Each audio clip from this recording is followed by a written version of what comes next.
Commander, Bureau Chief Gardner, who recently passed, who was instrumental in this work.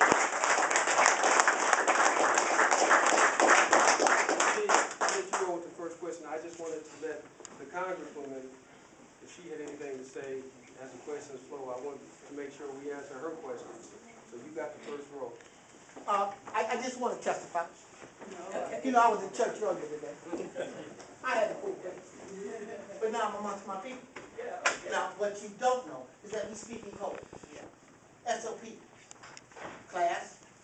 It goes on and on and on. Now, the commander has evolved to where they write their own manual. My manual's in the back of my truck. I will come out this suit and get my clothes and get dirty. You know how I get down for years. Now, here we go. That brother in the back, stand up. Here we go. Okay. He saved the life from this class, CPR. The whole house got shot up. He saved the life. Brother, where you at? Stand up. Stand up. Wait, come on, stand up. Come on. I'm on the street. I got a call. We got a funeral, a blood funeral. We in Hooverhood. I call it Hoover. Always been there supporting me. They're Crips, I'm a blood. They were there on the street at the funeral with me through the program. So out of that came apples and oranges. That's a gang thing. That's something else. Please. Where you go?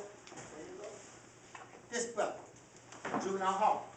Now, I'm from the first graduating class, second graduating class. He stays in communication with me. Follow. Stays. Stand up.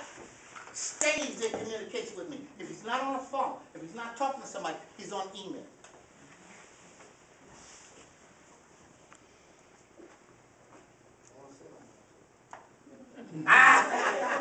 But what I wanted to do briefly is just show the unification, the love that goes down. Nico is from a Crip gang. I'm from a blood gang. But when we're on the streets, we speak the same language, our body language. The commander has taught us well to disarm without killing, to disarm without us going to jail. Well, you know what I'd like to know from all of you what was the point at which you turned around? Somebody want to tell us? I can share what made me decide to make it different. Honestly, jail played a role. Doing time.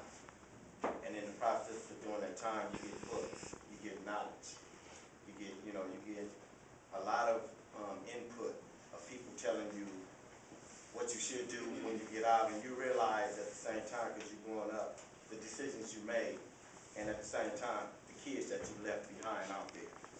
You know, the father role, so at the same time, all that twinkles in your mind while you're doing time.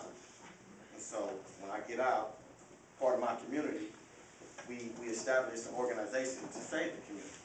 And so I got along with that, and so we heard about Brother Kill, this organization, so we came to the school to specialize. So when we out there in the streets, we'll be trained to be able to handle situations and crises when we out there. So that's what made me, want to change. Just realizing my negativity background and want to be able to see if I can do something positive and raise my kids. I'd like to ask you a follow-up question, if you don't mind.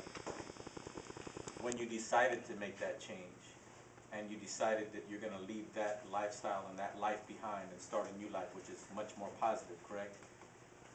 Were there any naysayers? Were there any people who said you couldn't do it, you wouldn't do it? And are there any people out there that might look at you and say, nah, he's not for real, he didn't change? Like, I really believe that didn't matter. I didn't have to deal with that. I'm mature. 38, and I was from elementary. I pretty much earned mine to where I can make my decision. I'm a man now. At 37, I became a man. I can say that I became a man. So, no, I never had to worry about that. Tony C, one thing right quick. This brother lost the brother, lost his twin, and he's still with us. He didn't retaliate. He's here with us, peacemaker. Yeah. Well, it started for me like I just got tired of seeing the young men in our community going to jail or getting killed. So that was enough for me. And then in the process, I ended up getting shot, and I ended up finding out about this class, and we all came to into this class to get professionalized in what we do. And in the process of it, within like the first 2 weeks, I lost my twin brother and his little brother, which is my cousin, was right in front of them when they both was killed. Instead of me, I could have went the other way and easy, like, just destroyed some other lives, but I stayed there to start saving lives. And it's like, when the kids that I deal with now, half of them not in gangs because they want to gang bang, they end up because they get tired of people sweating. Where you from? Where you from? So for them to stop them to asking that, they'll join their gang, so they won't have to ask no more. Then they get caught up in it, then they gonna make them go do something, then they in the system. And they stuck, but they really not gang bangers, but they classified as gang members. You know, they get put on these injunctions when they really not gang bangers. They just a part of it because they gotta survive in the neighborhood. And if you know, when it's on the police team, it's like they place them in jail for giving them felonies for being on the gang injunctions and classifying as gang members when they really not. They just doing it so they want to get sweated, beat up in the neighborhood. So it's hard for them. I mean, they gotta go to school. I mean, they go to sleep at night. When they gotta go to school the next day, like, how I'm gonna get to school without them mess with me? Then they at school thinking about how I'm gonna get back home. So they can't learn at school. You know what I mean? They go home, that means they lost. So either they gonna drink, smoke weed, and they gonna forget about their education. Because people in the streets is like controlling you. So that's why we step here. I got to follow up on Could something. I just jump in there real quick, Curtis? Yeah. Just off the cuff again, I feel so remiss. One of my closest and best friends, and I've done this work for years, Bo Taylor, okay, he's not here, and I feel that we didn't recognize him here. We have his brother Machine over there, and, you know, Bo has done outstanding work for years in this work, and again, I feel that we didn't recognize him. I just had to interject that before we went into